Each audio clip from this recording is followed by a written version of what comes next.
আমাদের ইবাদতগুলো অনেকটা অন্তঃসার শূন্য হয়ে গেছে। কিরকম? নামাজ পড়ি, নামাজে কি পড়ি বুঝি না, নামাজে মনোযোগ আসে না। দীর্ঘদিন নামাজ পড়ছি, চোখ দিয়ে কখনো পানি বের হচ্ছে না।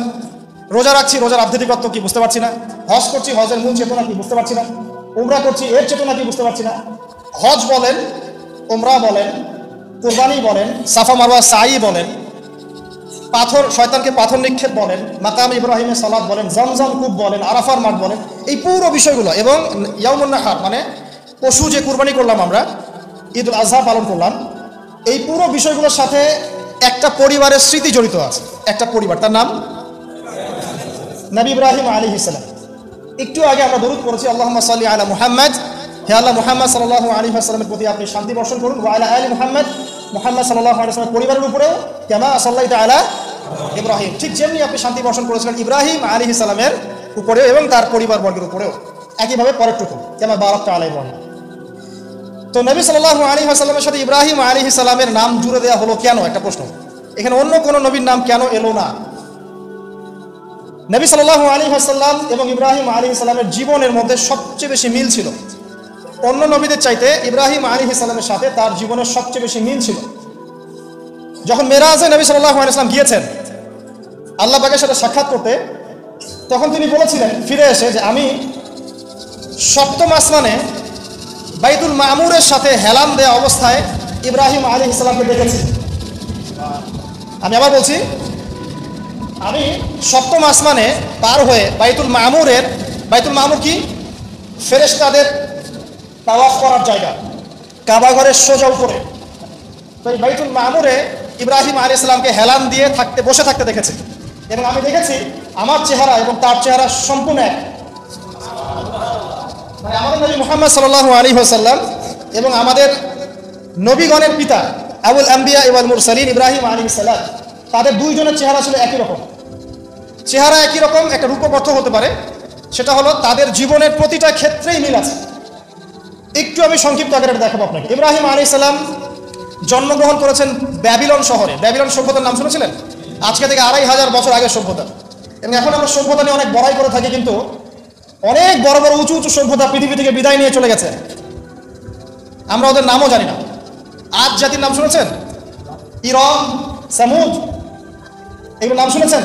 ইরম যাতিল ইমাদ লাম ইখলাক মিসলুহা ফিল বিলাদ। আল্লাহ পাক বলেছেন ইরম এবং সামুদ এমন জাতি ছিল, এরা এমন জাতি ছিল, এরকম কোন সভ্যতা এর পরে আর প্রতিষ্ঠিত হয় নাই। লাম ইখলাক মিসলুহা ফিল বিলাদ, পৃথিবীতে এর চেয়ে উন্নত কোনো সভ্যতা এরপর আসে নাই। আমরা সভ্যতার বড়াই করাটা একটু কমিয়ে দেই। এমন অনেক সভ্যতা চলে গেছে, নামও নিশান মিটে গেছে, যেগুলো আমাদের চেয়ে অনেক উচ্চ ছিল।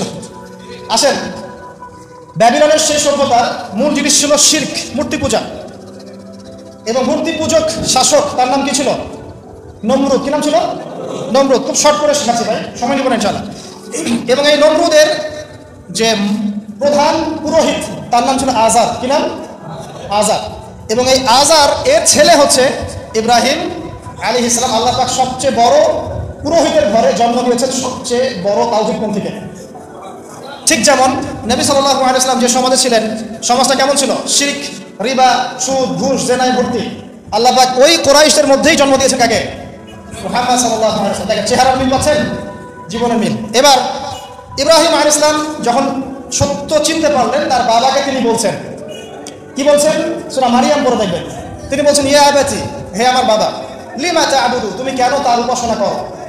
মা লা ইয়াসমাউ, যে শুনতেও পারে না, ওয়ালাম ইউবসিরু, এবং দেখতেও পারে না, ওয়ালাম ইউগনি আনকা শাইআ, এবং তোমার কোনো উপকারও করতে পারে না। ইব্রাহিম তার পিতাকে বলছেন, আজারকে, তুমি কেন এমন এক সত্তার উপাসনা করো যে না দেখে, না শোনে, না তোমার কোনো ক্ষতি করতে পারে, না উপকার করতে পারে? সেম দাওয়াত দিয়েছেন নবী সাল্লাল্লাহু আলাইহি ওয়াসাল্লাম তার চাচাদেরকে, কুরাইশদেরকে। তিনি এই পাহাড়ের উপর দাঁড়িয়ে বলছেন, হে কুরাইশ, নবী সাল্লাল্লাহু আলাইহি ওয়াসাল্লাম, তোমাদেরকে আমি যদি বলি এই পাহাড়ের পিছনে শত্রু দল আছে, তোমাদেরকে আক্রমণ করবে, তোমরা কি বিশ্বাস করবে? তো কুরাইশরা বলছে, অবশ্যই বিশ্বাস করবো, কারণ তুমি হচ্ছে আল আমিন, তোমাকে কখনো মিথ্যাবাদী পাই নাই। নবীজি বললেন, কুলু লা ইলাহা ইল্লাল্লাহ তুফলিহু, তোমরা খালি বলো যে আল্লাহ ছাড়া কোনো ইলাহ নাই, সফল হবে। সেম দাওয়াত না? পরিণতিও সেম। ইব্রাহিমের পিতা আজার তাকে বলছেন, লা ইল্লাম তানতাহি লা আরজুমান্নাকা রাহজাম মালিয়া, ইব্রাহিম তুমি যদি আমার উপাস্যগুলো থেকে মুখ ফিরাও, তাহলে আমি তোমাকে রজম করবো, পাথর নিক্ষেপ করে এখান থেকে বের করে দেবো। ওয়াহজুরনি মালিয়া, এখান থেকে দূর হও। ইব্রাহিমের বাবা তার সন্তানকে তাড়িয়ে দিলেন। আর ইব্রাহিম আলাইহিস সালাম দোয়া করলেন, সাস্তাগফিরু লাকা রব্বি, আমি আমার রবের কাছে তোমার জন্য ক্ষমা চাবো, আশা করা যায় আমার রব তোমাকে মাফ করতেও পারে, যদিও বা তাকে মাফ করা হবে না। পরবর্তীতে তিনি আর ক্ষমা চান নাই। ঠিক নবী সাল্লাল্লাহু আলাইহি ওয়াসাল্লামকে দেখেন, তার এই যে কুরাইশ ট্রাইব, তার উপরে এই তাওহীদের দাওয়াত দেওয়ার পরেই শুরু করলো নির্মম অত্যাচার, হত্যার চেষ্টা, গালিগালাজ, ঠিক আছে, উটের ভুঁড়ি চাপিয়ে দেয়া, শারীরিক আঘাত, মানসিক কষ্ট, বয়কট করা, দেশ থেকে তাড়িয়ে দেয়া, কি না করেছে। তাকে 16 বার হত্যার চেষ্টা করা হয়েছে, আর সারা জীবনে 15টা গালি খেতে হয়েছে, রক্ত দিতে হয়েছে, অর্থ সম্পদ দিতে হয়েছে, তার সম্মানের হানি করার চেষ্টা করা হয়েছে, তাকে এক পর্যায়ে দেশ থেকে বেরো করে দেওয়া হয়েছে। মিল পাচ্ছেন? এবার ইব্রাহিম আলাইহিস সালাম চলে যাচ্ছেন, এখান থেকে চলে যাওয়ার আগে ওই সমাজের মানুষের সাথে তার তর্ক হচ্ছে। সমাজের মানুষ বোঝাচ্ছে যে চাঁদ হচ্ছে আল্লাহ, নাউজুবিল্লাহ। তো চাঁদ যখন ডুবে গেল তখন তিনি বললেন, না, এটা আল্লাহ হতে পারে না। সূরা বাকারায় আছে, সূরা আনফালে আছে সব। তারপরে রাতের তারা দেখছেন, তিনি বলছেন তারা ইলা হতে পারে। তারা যখন অস্তমিত হচ্ছে তিনি বলছেন, না, এটা ইলা নয়। দিনের বেলা সূর্য উঠছে, তিনি বলছেন, হ্যাঁ রব্বি হ্যাঁ আকবার, এটা আমার রব, এটা সবচেয়ে বড়। এটা অস্তমিত হলো যখন, তখন তিনি বুঝতে পারলেন এগুলো কোনো কিছুই আমার রব নয়। ওই যে এখন একটা ছবি বের হয়েছে 1350 বিলিয়ন বছর আগের, এই সব কিছুর উপরে একজন স্রষ্টা নাই, পশ্চিমারা বলবে নাই, এটা এমনি এমনি একটা বিগ ব্যাং এর মাধ্যমে সৃষ্টি হয়েছে। অথচ আল্লাহ পাক বলছেন, শোনেন, আল্লাহ পাক বলছেন এগুলো সব কিছুই প্রথম আকাশের অন্তর্ভুক্ত, এরপরে আছে দ্বিতীয় আসমান, তারপর তৃতীয়, তারপর চতুর্থ, এরকম করতে পারবো 7 আসমান। এখন পর্যন্ত যেগুলো দেখছেন 1350 বিলিয়ন বছর আগের ছবি টবি ইত্যাদি, এগুলো প্রথম আসমানের অংশ, প্রথম আসমানের সামান্য একটু অংশ মাত্র। এভাবে 7 আসমান এবং প্রত্যেক আসমানের মাঝখানে ডিস্টেন্স হচ্ছে 500 বছরের পথ। 7 আসমানের উপরে আছে কুরসি, ওয়াসিআ কুরসিয়ুহুস সামাওয়াতি ওয়াল আরদ, আল্লাহ পাকের কুরসি এই 7 আসমানকে ঘিরে আছে, সুবহানাল্লাহুল আযীম। এর উপরে আছে মহাসাগর, একটা সাগর। এগুলো বিশ্বাস করবেন এখন বললে, কালকে নাসা গবেষণা করে বের করলে বিশ্বাস করবেন। কথা বুঝতে পারছেন না?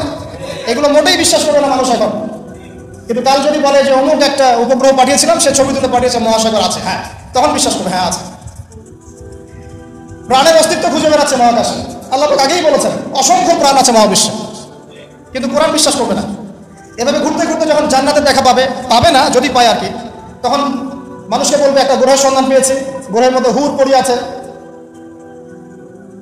যাদের ওড়না দিয়ে এমন সুগন্ধ বের হয়, যার ওড়নার কোনা যদি পৃথিবীতে নামিয়ে দেওয়া হতো তাহলে সারা পৃথিবী সুগন্ধে ভরে যেত। তখন মানুষ বিশ্বাস করে, হ্যাঁ আছে। যদি ওরা বলে জাহান্নাম বলতে কিছু আছে, যেখানে আযাব দেওয়া হয়, শাস্তি দেওয়া হয়, 19 জন বড় বড় ফেরেশতা আছেন, তখন এই বিশ্ববাসী বিশ্বাস করবে, হ্যাঁ আছে। আর ওরা যখন কিছু বিশ্বাস করে তখন সারা বিশ্বকে বিশ্বাস করাতে বাধ্য করে। ওরা বলছে করোনা করোনা, তখন সবাই বলছে হ্যাঁ করোনা করোনা।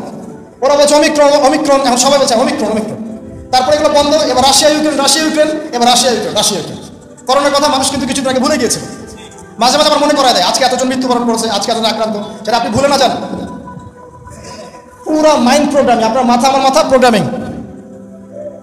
তার কিছুদিন আগে ক্ষেপণাস্ত্র, উত্তর কোরিয়া ক্ষেপণাস্ত্র দিচ্ছে, ক্ষেপণাস্ত্র, মানে এক এক সময় এক একটা দিয়ে মানুষকে ব্যস্ত রাখা। এখন ব্যস্ত রাখছে এই যে 1350 বিলিয়ন বছর আগের ছবি, ব্যস্ত থাকো এখন, এটা নিয়ে নাচো আর গাও, কয়েক মাস যাক, এই ফাঁকে তারা কিছু কাজ করবে। মানে আমি আমার ছোট ভাইকে বললাম আজকে আসতে আসতে, বিষয়টা এরকম, আমাদের বাসায় ছোট বাচ্চা আছে না, অনেক সময় ছোট বাচ্চারা অনেক জ্বালায় না, খুব জ্বালায়, মানে ঘ্যান ঘ্যান প্যান প্যান শুরু করে। তখন আমরা কি করি, বাধ্য হয়ে অনেক সময় দেখা যায় বাবা স্মার্টফোনটা নিয়ে এই কার্টুনটা দেখে। আচ্ছা ঠিক আছে, আচ্ছা কার্টুন দেখতে বসে গেল, ও 1 ঘন্টা কার্টুন দেখছে। এই 1 ঘন্টা কিন্তু সে আপনাকে ডিস্টার্ব করবে, আপনি রিল্যাক্সে আপনি কাজ করতে পারবেন। তাই বলে বাচ্চাদেরকে কার্টুনের অভ্যাস করায় না, উদাহরণ দিচ্ছে একটা। আর যদি কার্টুন দেখাতেই হয়, ইসলামিক কোনো কার্টুন দেখায়। তো ওয়ার্ল্ড যারা নিয়ন্ত্রণ করে তারা বিশ্ববাসীর সাথে এরকম গেম খেলছে, এরকম কিছু প্রযুক্তি, এরকম কিছু মানে প্রলোভন বা আপগ্রেডেড কোনো ফিচার, এন্টারটেইনমেন্ট আপনার সামনে দিয়ে দিয়েছে, এইগুলো আমরা ব্যস্ত, এরকম ইস্যুগুলো দিয়ে দেয়, এইগুলো আমরা ব্যস্ত। ওরা ওদের কাজ ঠিকই করছে। ইসরায়েল পুরো প্যালেস্টাইন দখল করার যে প্ল্যান, এদিকে এগিয়ে যাচ্ছে, আসছে, এগোচ্ছে। আমরা একটা ইস্যু নিয়ে ব্যস্ত থাকি। যাই হোক, অনেক ভিতরে চলে যাচ্ছি। তো যেটা বলছিলাম, এই 7টা আসমানের উপরে আছে কুরসি, তার উপরে মহাসাগর, তার উপরে আছে আরশে আজিম, যে আরশে আজিমের 8টা খুঁটি আছে। কটা খুঁটি? 8টা খুঁটি ধরে আছেন মাত্র 8 জন ফেরেশতা। সূরা হাক্কার মধ্যে এটা আছে। কোন সূরা? হাক্কা। এই 8 জন ফেরেশতা এটাকে বহন করে কিয়ামতের দিন নিয়ে আসবেন। তাদের শক্তি চিন্তা করেন। আর একজন ফেরেশতার ফুৎকারে এই যে দেখছেন গ্যালাক্সির পর গ্যালাক্সি হাবিজাবি সব ধ্বংস হয়ে যাবে, একজন ফেরেশতার ফুৎকারের মাধ্যমে ধ্বংস হবে। এরপরে আল্লাহ বলছেন আফালা তুমিনুন আফালা ইউমিনুন, এরপরেও কি তোমরা ঈমান আনবে না? আওয়ালাম ইয়ারাল্লাযীনা কাফারু, কাফেররা কি লক্ষ্য করে দেখে না? আন্নাস সামাওয়াতি ওয়াল আরদা কানাতা রাতকান, এই সাতটা আকাশ মহাবিশ্ব এবং পৃথিবী একটা কেন্দ্রের মধ্যে ছিল, বিন্দুর মধ্যে ছিল। ফাফাতাকনাহুমা, আমি এটাকে বিভক্ত করে দিলাম, আমি বিভক্ত করে দিলাম। আল্লাহ বলছেন ফাফাতাকনাহুমা ওয়াজআলনা মিনাল মাই কুল্লা শাইইন হাই, এবং প্রত্যেক জীবন্ত প্রাণকে সৃষ্টি করলাম পানি দিয়ে। আমাদের কোষের মধ্যে সাইটোপ্লাজমে পানির পরিমাণ কত পার্সেন্ট? নিউক্লিয়াসের মধ্যে পানির পরিমাণ কত পার্সেন্ট? বেশিরভাগই পানি। পড়াশোনা করেন, পানি দিয়ে তৈরি করেন 70 to 80%। আফালা ইউমিনুন, এরপরে আল্লাহ বলছেন তবুও কি তারা বিশ্বাস করবে না? তো ওই আরশে আজিম ধরে আছেন 8 জন ফেরেশতা। তারপর আরশে আজিমের উপরে আল্লাহ রাব্বুল আলামিন। তো আল্লাহ রাব্বুল আলামিন এই যে প্রথম মহাবিশ্ব দেখছেন, এর ঊর্ধ্বে অবস্থান করছেন। তার মানে এখানে যে সময় চলছে, অতীত, এখানকার ভবিষ্যৎ, এখানকার বর্তমান, আল্লাহ পাক এই 3 কালের ঊর্ধ্বে অবস্থান করছেন। আল্লাহ পাক যখন বলছেন যে আবু লাহাব জাহান্নামে যাবে, আল্লাহ পাক দেখে দেখে বলছেন, এই যে ভবিষ্যৎটা আল্লাহ পাক দেখছেন, আবু লাহাব এখানে আছে, এখন ইন ফিউচার এখানে যাবে, এখানে গিয়ে সে জাহান্নামে যাবে। আল্লাহ চোখের সামনে সব। আমাদের কাছে মনে হচ্ছে অতীত, বর্তমান, ভবিষ্যৎ, আল্লাহর সামনে কিছুই নাই। ওই যে নক্ষত্রের কথা বলা হচ্ছে, এটা অতীতকালের ছবি, কত বছর আগের ছবি, এত বিলিয়ন বছর আগের ছবি। মানে আপনি আমি আকাশে যা দেখি এগুলো পাস্ট টেন্স, অতীতকাল। এতে সূর্য আপনি দেখছেন, এখন এটা 8 মিনিট 20 সেকেন্ড আগের সূর্য। ওদের থিওরি মতে আলো আসতে যে সময়টুকু লাগে, এই সময়টুকু চলে যাচ্ছে। আপনার আলো আসতে কতটুকু সময় লাগে পৃথিবীতে? 8 মিনিট 19 সেকেন্ডের মতো। তার মানে আপনি যে সূর্যটা দেখছেন, এটা আসলে 8 মিনিট 19 সেকেন্ড আগের সূর্য। তার মানে আমরা যা দেখছি আকাশে সব পাস্ট টেন্স, অতীতকাল। তাহলে যদি সূর্য থেকে পৃথিবীকে দেখা যায়, তাহলে ওরা পৃথিবীর অতীতকাল দেখবে। কথা কি বুঝতে পারছেন? আল্লাহ পাক এগুলো সবের ঊর্ধ্বে। এই আলোর চেয়ে প্রচন্ড গতিতে, আলোর বেগের চেয়ে যদি অনেক অনেক অসীম গতিতে কেউ যদি ছুটতে পারে মহাকাশে, তাহলে সে এই সব কালের ঊর্ধ্বে চলে যাবে। স্টিফেন হকিংসের তো সূত্র আছে এরকম। এটাই নবী সাল্লাল্লাহু আলাইহি ওয়াসাল্লামের মেরাজের সাথে মিলে যায়। তিনি গিয়েছেন, ফিরে এসেছেন, এসে দেখেছেন অজুর পানি গড়িয়ে পড়ছে টাইমের ঊর্ধ্বে। সবই বৈজ্ঞানিক, আসলে প্রমাণ করতে পারে না। তখন বলবে যে ধর্ম, মৌলবাদ, অন্ধবিশ্বাস ইত্যাদি ইত্যাদি। যখন প্রমাণ করতে পারবে তখন ধার্মিক হয়ে যাবে প্রতিটা বিষয়। তো এটা নিয়ে আরো ডিপ কথা আছে, আজকে ওইদিকে আমি যাচ্ছি না, শুধু এতটুকু বলছি আল্লাহ পাক এই সবকিছুর ঊর্ধ্বে। সেখান থেকে আল্লাহ রাব্বুল আলামিন সবকিছু দেখেন এবং শোনেন। আসুন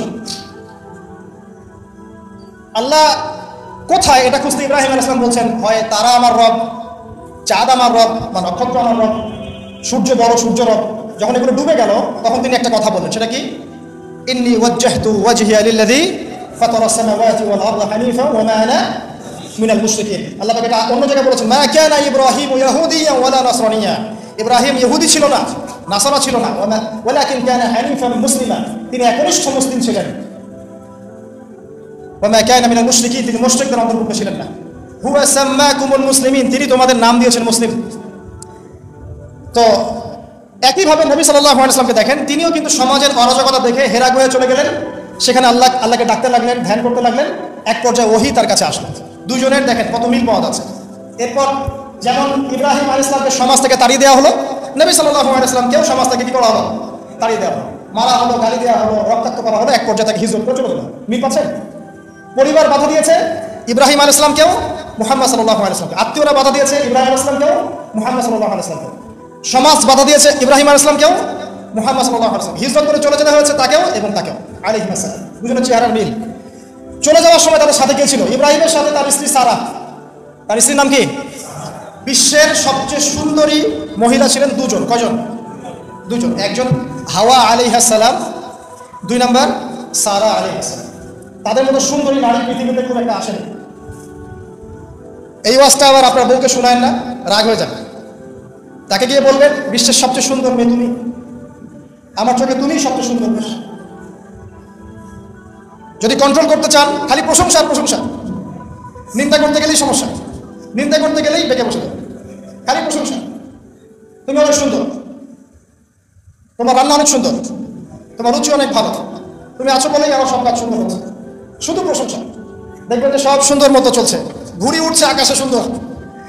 আর যদি টানা হেঁচড়া শুরু করে, তাহলে ওই যে মানজা দিতেন না আপনারা, ঘুড়ি ঘুড়ি কেটে চলে যাবে। আর অন্য আরো ঘুড়ি যদি আকাশে থাকে তারপরে ঘুড়ি ঘুড়ি প্যাঁচ লাগে কেটে চলে যাবে। কথা কি বুঝতে পারছেন? বোঝেন বোঝেন। যাই হোক, এখন কিন্তু এই সময়টা চলছে, প্রত্যেক ঘরে ঘরেই ফিতনা আর প্রত্যেক ঘরে ঘরেই পরকীয়া। অতএব হৃদ্যতা ভালোবাসা বজায় রাখার চেষ্টা করতে হবে। আল্লাহ পাক তৌফিক দান করুন, আমিন। হিজরতের সময় তাদের দুইজনের সঙ্গী হচ্ছেন তাদের স্ত্রীরা। দেখেন, শুরু থেকে নবী সাল্লাল্লাহু আলাইহি ওয়াসাল্লামের পাশে ছিলেন তার স্ত্রী খাদিজা রাদিয়াল্লাহু আনহা এবং ইব্রাহিম আলাইহিস সালামের পাশে তার স্ত্রী সারা আলাইহিস সালাম। আর খাদিজা রাদিয়াল্লাহু আনহার অবদান সম্পর্কে তিনি বলছেন যে আমার কথা যখন কেউ শুনতো না তখন খাদিজা আমার উপর ঈমান এনেছিল। অতএব তোমরা তাকে নিয়ে ভালো মন্দ বলো না। আর খাদিজা রাদিয়াল্লাহু আনহা সেই মহিয়সী নারী যাকে জিবরাইল আলাইহিস সালাম সালাম দিয়েছেন এবং তার জন্য জান্নাতে এমন একটা ঘর নির্মাণ করা হয়েছে যেই ঘরের মধ্যে কোনো শোরগোল নাই, কোনো রকমের শব্দ দূষণ নাই, সুকুন আর সালাম, পিস। আমাদের মা বোনদেরকে আল্লাহ খাদিজা রাদিয়াল্লাহু আনহার মতো বানিয়ে দিন, আমিন। এবার হিজরত তাকে করতে হলো। তিনি করলেন মদিনায় সাল্লাল্লাহু আলাইহি ওয়াসাল্লাম। আর ইব্রাহিম আলাইহিস সালাম কোথায় করলেন? না, প্রথমে ফিলিস্তিনে। কোথায়? ফিলিস্তিনে, শাম দেশ বলা হয় ফিলিস্তিনে। সেখানে গিয়ে যাওয়ার পথে একটা ঘটনা, যাওয়ার পথে একটু দাঁড়াই, যাওয়ার আগে একটা ঘটনা ঘটেছে, তারপরে একটা ঘটনা। যাওয়ার আগে ঘটনা কি? সমাজের লোকজন মূর্তি পূজা করছে। সূরা আম্বিয়ার মধ্যে আছে, আমি শর্ট করছি নাহলে সময় বেশি লাগবে।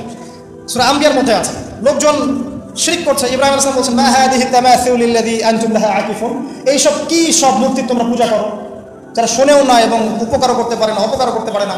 তখন তার কওম তাকে বলছেন, তুমি কি আমাদের সাথে ঠাট্টা মশকরা করছো না? তোমার কাছে কোনো সত্য আছে? তখন ইব্রাহিম আলাইহিস সালাম বলছেন, তোমরা চলে গেলে আমি এদের ব্যাপারে ব্যবস্থা নিব। যখন তারা চলে গেল, ইব্রাহিম আলাইহিস সালাম এই সবগুলো মূর্তিকে ভেঙে ফেলেন, ইল্লা কাবীরাম মিনহুম, শুধু বড় মূর্তিটা বাদ দিয়ে। তারা ফিরে আসলো, এসে দেখলো যে মূর্তি ভাঙা। কে ভাঙলো? মান ফাআলা হাযা বিআলিহাতিনা, আমাদের উপাস্যদের সাথে এই কাজ কে করেছে? একজন বলল, হয়তোবা সে ব্যক্তি করেছে, ইউকাল লাহু ইব্রাহিম, যার নাম ইব্রাহিম। টাকা হলো, তুমি কি করেছো? তিনি বলছেন যে বাল ফাআলা কাবীরুহুম হাযা, বরং তাদের বড় মূর্তিটাই কাজ করেছে। ফাসআলহুম ইন কানু ইয়ানতিকুন, ওকে জিজ্ঞাসা করো যদি সে কথা বলতে পারে। এবার তারা বুঝতে পারলো তো কথা বলতে পারে না। তখন ইব্রাহিম আলাইহিস সালাম বললেন, তুমি কেন তাহলে এমন কিছুর উপাসনা করছো যে শোনেও না, দেখেও না, কথা বলতে পারে না? আমি যাকে ভাঙলাম সে তো প্রতিহত করতে পারলো না, একটা মাছি বসলে সে তাড়াতেও পারলো না, তাহলে কেন তার উপাসনা করছো? কোনো জবাব নাই, কিন্তু হঠকারিতা অহংকার আছে, ঠিক এখনকার নমরুদ ফেরাউনদের মতো। জবাব নাই কিন্তু হঠকারিতা অহংকার আছে। তাকে দরবারে নিয়ে যাওয়া হলো। ওখানে শাসককে নমরুদ ডেকে বলছে, কি সমস্যা? তো ইব্রাহিম বলছে, কি সমস্যা, কে তোমার রব? ইব্রাহিম আলাইহিস সালাম বলছেন, রব্বি আল্লাযী ইউহয়ী ওয়া ইউমীত, আমার রব সে যে জীবন দেয় মৃত্যু দেয়। নমরুদ বলছে, আনা উহয়ী ওয়া উমীত, আমি তো জীবন দেই মৃত্যু দেই। কিভাবে? একজন ফাঁসির আসামি, তাকে ডেকে নিয়ে ছেড়ে দেব, এই জীবন দিলাম। আর একজন সাদাসিধা মানুষ নিরপরাধ ডাকলো, গর্দান নামিয়ে দিল, মৃত্যু দিলাম। ইব্রাহিম আলাইহিস সালাম বলছে, আচ্ছা ঠিক আছে। ক্বালা ইব্রাহিম রব্বি আল্লাযী ইউহয়ী ওয়া ইউমীত, তারপরে তিনি বলছেন, ইন্নাল্লাহা ইয়াতি বিশ-শামসি মিনাল মাশরিক ফাতি বিহা মিনাল মাগরিব, আমার রব আল্লাহ তিনি যিনি পূর্ব দিক থেকে সূর্যকে উদিত করেন, তুমি যদি রব হয়ে থাকো তাহলে পশ্চিম দিক থেকে উঠিয়ে দেখো। ফাবুহিতাল্লাযী কাফার, এরপরে সে কাফের, হতভম্ব হয়ে গেল, কিন্তু কিছু করতে পারলো না। সবাইকে বললো, একে ধরো। ওয়ানসুরু আলিহাতাকুম, তোমাদের ইলাহদেরকে সাহায্য করে একে ধরো। খুযুহু ওয়া হারিকুহু, তাকে ধরো এবং আগুনে পুড়িয়ে দাও। ওই যে আগুনের কুণ্ডলী খোলা হলো, এবার তাকে আগুন জ্বালানো হলো, তাকে আগুনে ফেলা হচ্ছে। আগুনে পড়ার সময় আল্লাহ রাব্বুল আলামিন তার কাছে পাঠালেন জিবরাইল আলাইহিস সালামকে, এসে বলছেন, হাজাতান ইনদি, তোমার কি কোনো হাজত আছে আমার কাছে? তখন ইব্রাহিম আলাইহিস সালাম বলছেন, না, আমার হাজত আল্লাহর কাছে আছে। হাসবি আল্লাহ ওয়া নি'মাল ওয়াকিল, নি'মাল মাওলা ওয়া নি'মাল নাসির। এই কথা বলার সাথে সাথেই আল্লাহ পাকের সাহায্য অবতারিত হয়ে পড়লো। আল্লাহ পাক বললেন, ইয়া নার, হে আগুন, কুনি বারদান ওয়া সালামান আলা ইব্রাহিম, ঠান্ডা হয়ে যাও, ইব্রাহিমের জন্য শীতল ঠান্ডা হয়ে যাও।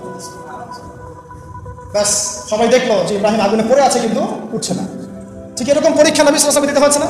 বদরে, উহুদে আল্লাহ সাহায্য এসেছে না? আল্লাহর ফেরেশতা এসেছে, তার মাধ্যমে সাহায্য হয়েছে। এক একজনের মানে মাত্রাটা ডিফারেন্ট ছিল, কিন্তু ঘটনা কিন্তু সেই। যাই হোক, এরপরে ইব্রাহিম আলাইহিস সালাম চলে যাচ্ছেন ওই কমিউনিটি থেকে।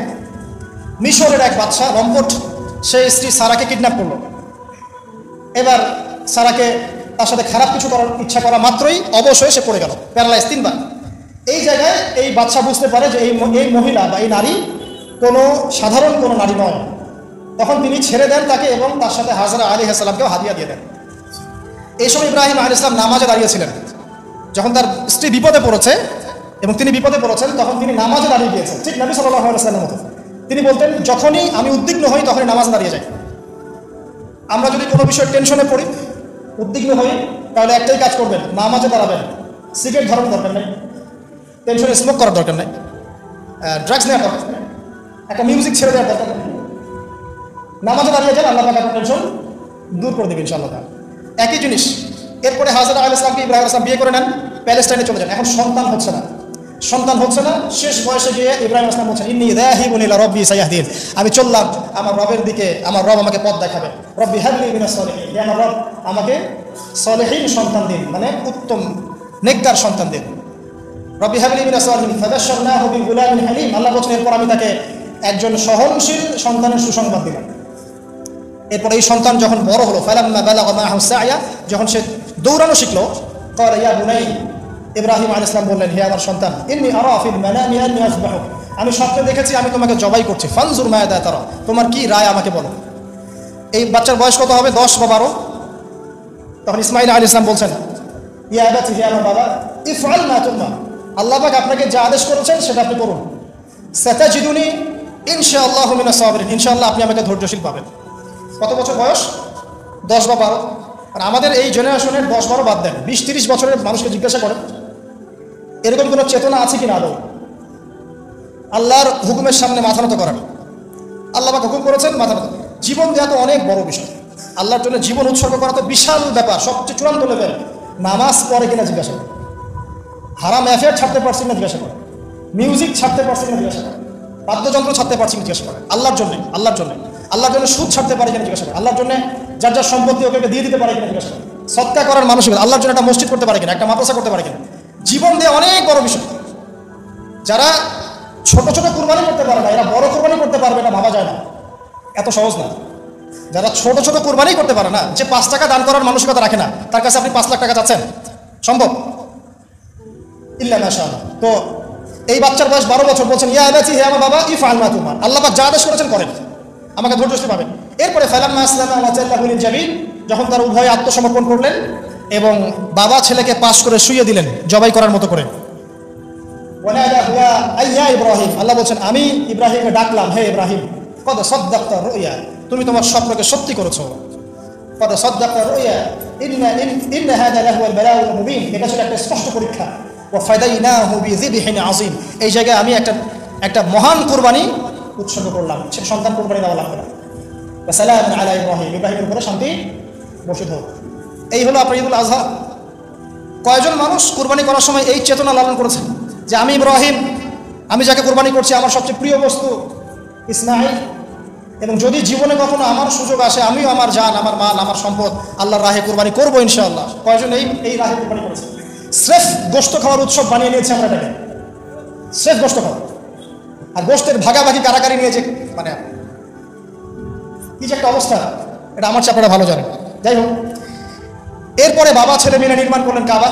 আল্লাহ পাক তাদের সম্পর্কে বলছেন যে ইয ক্বালা লাহু রাব্বুহু আসলিম ক্বালা আসলামতু লিরাব্বিল আলামিন, যখনই আল্লাহ পাক ইব্রাহিম আলাইহিস সালামকে কোনো আদেশ করেছেন তিনি সাথে সাথে সেটা মাথা পেতে নিয়েছেন। এর নাম হচ্ছে মুসলিম, এবং তিনি মুসলিম জাতির পিতা। আমরা কথা বলছি কাকে নিয়ে? মুসলিম উম্মার জাতির পিতা, the father of the real father of the nation, Ibrahim আলাইহিস সালাম, তাই নাকি? তার ব্যাপারে আল্লাহ পাক বলছেন যখনই আমি তাকে বলেছি আত্মসমর্পণ করো, সাথে সাথে সে আত্মসমর্পণ করেছে। এবং যত পরীক্ষা আমি তাকে নিয়েছি প্রত্যেকটা পরীক্ষায় সে উত্তীর্ণ হয়েছে। এরপরে কাবা ঘর নির্মাণ করেছে, নির্মাণ করার পরে দোয়া করেছে, এই যে রব্বানা তাকাব্বাল মিন্না ইন্নাকা আনতাস সামিউল আলিম ওয়া তুব আলাইনা ইন্নাকা আনতাত তাওয়াবুর রহিম, দোয়া করেছে। এর আগে যে জমজম কূপের ঘটনাও আছে, হাজরা আলাইহিস সালাম ছুটছেন, খাবার পানি কিছুই নাই, অলৌকিকভাবে আল্লাহ রাব্বুল আলামিন এই জমজম কূপ তৈরি করলেন। তাই প্রতিটা ঘটনা কার সাথে সম্পৃক্ত? ইব্রাহিমের পরিবারের সাথে সম্পৃক্ত আলাইহিস সালাম। এই দোয়া করার পর তিনি আরো একটা দোয়া করেছেন, সেই দোয়াটা কি জানেন? রব্বানা ওয়াবআস ফীহিম রাসূলান মিনহুম ইয়াতলু আলাইহিম আয়াতিক ওয়া ইউআল্লিমুহুমুল কিতাবা ওয়াল হিকমা ওয়া ইউযাক্কিহিম ইন্নাকা আনতাল আজিজুল হাকীম। ইব্রাহিম আলাইহিস সালাম শেষ দোয়াটা করেছেন, হে আমার রব, এরপরে আপনি এমন একটা নেশন পাঠাবেন, যে নেশনের মধ্যে এমন একজন নবী পাঠাবেন, যে নবী তাদেরকে আপনার কিতাব শেখাবে, সুন্নত শেখাবে, তাদেরকে পবিত্র করবে। এই দোয়ার ফসল হচ্ছে মুহাম্মদ সাল্লাল্লাহু আলাইহি ওয়াসাল্লাম। ইব্রাহিম আলাইহিস সালামের 2 ছেলে, একজন ইসমাঈল যাকে কেন্দ্র করে মক্কার এই ঘটনাগুলো, আরেক ছেলে হচ্ছে কি বলেন? ইসহাক, তাকে কেন্দ্র করে ওই ফিলিস্তিনের ঘটনা। ইসহাক আলাইহিস সালামের ছেলে ইয়াকুব আলাইহিস সালাম, তার সন্তান 11টা বা 12টা সন্তান, একজন বেনিয়ামিন, আরেকজন ইউসুফ, আর এইদিকে ইউসুফের ভাইরা 12 বা 13 জন সন্তান। তো এইভাবে আবার ইউসুফ থেকে আবার মিশর, মানে এভাবেই ঘুরেছে আর কি মধ্যপ্রাচ্য। মানে এই ইয়াকুব আলাইহিস সালামের বংশধরদের মধ্যেই আছে দাউদ, আছে সুলাইমান, আছে ইউনুস, ইউসুফ, সব এখানে, ঈসা ইবনে মারইয়াম, মুসা, সব এখানে। এটাকে বলা হয় বানু ইসরাইল। বানু ইসরাইল, এই কারণে ইহুদিরা জেলাস যে আমাদের এখানে শেষ নবী কেন আসলো না, ওইদিকে কেন আসলো। আর এইদিকে মক্কা থেকে ইসমাইল আলাইহিস সালাম, এইদিকে একজন নবী, ইসমাইল আলাইহিস সালামের পরে এই একজন নবী, শেষ নবী মুহাম্মদ সাল্লাল্লাহু আলাইহি ওয়াসাল্লাম। আমরা হচ্ছে বনু ইসমাইল, বুঝতে পারছেন কথাটা? তো ওই যে দোয়া, তার ফসল মুহাম্মদ সাল্লাল্লাহু আলাইহি ওয়াসাল্লাম। এবার তিনি যখন দাওয়াতি কাজ শুরু করলেন, সেম পরিবার থেকে বাধা, সমাজ থেকে বাধা, হিজরত, রক্তক্ষরণ, আপনার গাছের ছাল পাতাকে থাকতে হয়েছে, তায়েফে মার খেতে হয়েছে, মদিনায় গিয়ে ইসলামিক স্টেট কায়েম করেছেন, বদর যুদ্ধ করতে হয়েছে, উহুদ, তারপর খন্দক, তারপর হুদায়বিয়ার সন্ধি, তারপর খায়বার আক্রমণ, তারপরে মক্কা বিজয়। ইব্রাহিম আলাইহিস সালামকে আল্লাহ পাক রাষ্ট্রীয় ক্ষমতা দেননি শুধু, কিন্তু মুহাম্মদ সাল্লাল্লাহু আলাইহি ওয়াসাল্লামকে রাষ্ট্রীয় ক্ষমতাও দিয়েছে। উভয়ের জীবনে এত মিল বলেই হয়তো নবীজি বলেছেন যে আমার চেহারা তার চেহারা মতোই। এবং আমরাও দরুদের মধ্যে পড়ি কি, আল্লাহুম্মা সাল্লি আলা মুহাম্মদ ওয়া আলা আলি মুহাম্মদ কামা সাল্লাইতা আলা ইব্রাহিম ওয়া আলা আলি ইব্রাহিম ইন্নাকা হামিদুম মাজিদ, আল্লাহুম্মা বারিক আলা মুহাম্মদ ওয়া আলা আলি মুহাম্মদ কামা বারাকতা আলা ইব্রাহিম ওয়া আলা আলি ইব্রাহিম ইন্নাকা হামিদুম মাজিদ।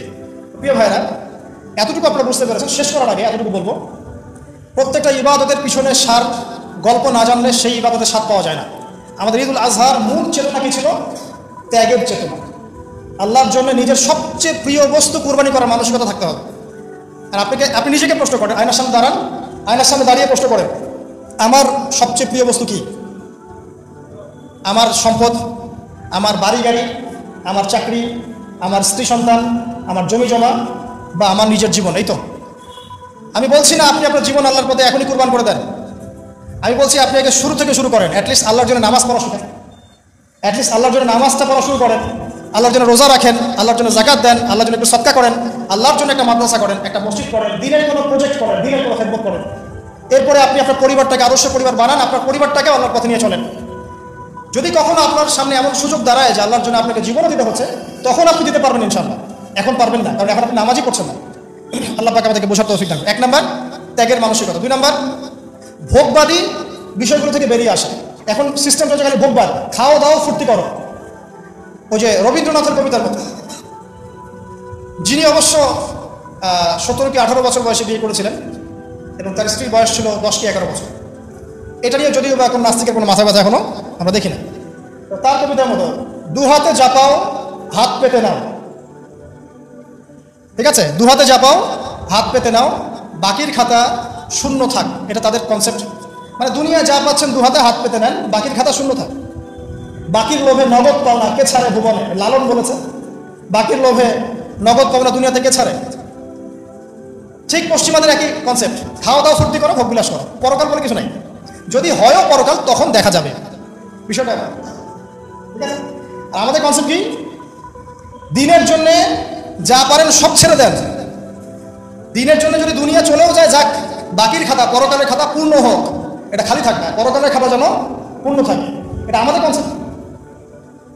আল্লাহ পাক জাহান্নামের মধ্যে একজন ব্যক্তিকে ঢুকাবেন, 1 সেকেন্ড ঢুকাবেন আর বের করবেন। মানে আল্লাহ পাকের 1 সেকেন্ড, এটা কত বছর আমি জানি না। আল্লাহ পাকের একদিন হচ্ছে 50,000 বছরের সমান। তো তাকে জিজ্ঞাসা করা হবে, দুনিয়াতে কি সুখে ছিলে? সে বলবে যে সুখ কি জিনিস আমি তো জানি না। সে ব্যক্তি পৃথিবীর সবচেয়ে সুখী ব্যক্তি ছিল। তাকে 1 সেকেন্ডের জন্য জাহান্নামে ঢোকানো হবে, বের করা হবে। সে বলবে সুখ কি আমি জানি না। আর আমরা মনে করি এখনকার যারা বিলিয়নার আছেন, হয়তোবা এরকম কেউ হতে পারে সে ব্যক্তি, যে চোখের ইশারা করলেই এক দেশ দখল হয়ে যায়, ঠিক আছে? আর সবচেয়ে দুঃখী একটা মানুষকে আল্লাহ পাক ঢোকাবেন জান্নাতে, 1 সেকেন্ড ঢোকাবেন। দুনিয়াতে কষ্ট ছিলে, সে বলবে যে কষ্ট কি জিনিস আল্লাহ আমি তো জানি না। তো চূড়ান্ত সফলতা এটা। এই জন্য ভোগবাদী দর্শন না, ইসলামের জন্য আল্লাহর জন্য ছাড় দিতে শেখেন, ত্যাগ করতে শেখেন। 3 নম্বর, পরিবারের আদর্শ ঠিক করতে হবে। দেখেন ইব্রাহিম আলাইহিস সালামের পরিবার, মা হাজারা, সন্তান ইসমাইল, বাবা ইব্রাহিম। যতক্ষণ পর্যন্ত আমাদের পরিবারের কর্তারা ইব্রাহিমের মতো হচ্ছেন না, মায়েরা হাজারার মতো হচ্ছেন না, আর আমরা সন্তান যারা আছি আমরা ইসমাইল আলাইহিস সালামের মতো হতে পারছি না, টিকটক প্রজন্মই থেকে যাচ্ছি, ততদিন পর্যন্ত ইসলামের বিজয় সম্ভব না, ঠিক আছে? আর নবী মুহাম্মদ সাল্লাল্লাহু আলাইহি ওয়াসাল্লাম ইব্রাহিম আলাইহিস সালামের দোয়ার ফসল। আমাদের সামনে দায়িত্ব হচ্ছে তার রেখে যাওয়া এই দিনটাকে বাঁচানো, এই দিনটার প্রচার করা, এই দিনটার প্রসার করা, নিজের জানমাল অর্থ সম্পদ যা আছে এগুলোকে দিনের কোনো খেদমত বা কল্যাণ আঞ্জাম দেওয়ার চেষ্টা করা। এতে করে ইনশাআল্লাহ আমাদের ক্ষুদ্র ক্ষুদ্র প্রচেষ্টাগুলো যখন একত্রিত হবে, দিন ইসলাম আস্তে আস্তে ইনশাআল্লাহ তাআলা বিজয়ী হবে। একদিনে ইসলামের পূর্ণাঙ্গ বিজয় সম্ভব না। আমরা ঈদ উল আজহা এবং ইব্রাহিম আলাইহিস সালাম, তার পরিবার এবং নবী সাল্লাল্লাহু আলাইহি ওয়াসাল্লামের সাথে যে মিল, এগুলো থেকে যে শিক্ষাগুলো অর্জন করলাম, আল্লাহ পাক আমাদের সবাইকে এগুলোর উপর আমল করার তৌফিক দান করুন। ইব্রাহিম আলাইহিস সালাম শিরকের সাথে আপোষ করেন নাই, আমরাও যেন শিরকের সাথে আপোষ না করি। তিনি আদর্শ পরিবার গড়েছেন, আমরাও যেন গড়ার চেষ্টা করি। তিনি দিনের জন্য প্রয়োজনে দিনের জন্য অগ্নি পরীক্ষা দিয়েছেন, দিনের জন্য পরীক্ষা আসলে আমরা যেন সবর করতে পারি, বলতে পারি হাসবি আল্লাহ ওয়া নি'মাল ওয়াকিল। ইব্রাহিম আলাইহিস সালাম তার সবচেয়ে প্রিয় বস্তুটিকে আল্লাহর রাহে কুরবানি করার মানসিকতা দেখিয়েছেন। আমরাও আমাদের সবচেয়ে প্রিয় বস্তু, আমাদের মাল সম্পদ, যেগুলো আল্লাহর জন্য উৎসর্গ করা সম্ভব, সেগুলো করার মানসিকতা লালন করার চেষ্টা করি। আল্লাহ পাক তৌফিক এনায়েত করুন। সর্বোপরি আমরা নবী মুহাম্মদ সাল্লাল্লাহু আলাইহি ওয়াসাল্লাম রেখে যাওয়া এই দিন ইসলাম, দ্বীনুল হক, এটাকে মুসলিম অমুসলিম সবার ঘরে পৌঁছে দেওয়ার চেষ্টা করি। আল্লাহ পাক আমাদের সবাইকে তৌফিক এনায়েত করুন। আমিন। أقول قولي هذا أستغفر الله لي ولكم ولسائر المسلمين. بارك الله لنا ولكم بالآية الحكيم إنه تعالى جواد كريم والرؤوف الرحيم. السلام عليكم ورحمة الله وبركاته.